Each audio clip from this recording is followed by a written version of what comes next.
வருகிற புறநானூறு தான் நம்ம பார்க்க போகிறோம்.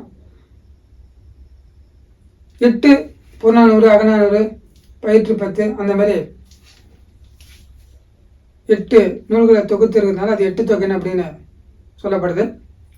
இதுக்கு இன்ட்ரடக்ஷன் நம்ம ஏற்கனவே பார்த்தாச்சு, வீடியோவும் அப்லோட் பண்ணிடுறேன். இதுக்கு முன்னாகிற வீடியோவை நீங்கள் போய் பார்த்தீங்கன்னா உங்களுக்கு அந்த புறநானூறுக்கான ஃபுல் எக்ஸ்பிளனேஷனோட பாடல் எத்தனை, யார் தொகுத்தவர் யார், தொகுப்பித்தவர் யார், அதெல்லாம் இந்த பாடல் வந்து 12th ஸ்டாண்டர்ட்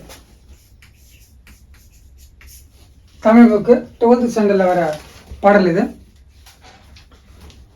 இந்த பாடலை யார் இயற்றுகிறா அப்படின்னு பார்த்தீங்கன்னா பிசிராந்தையார்.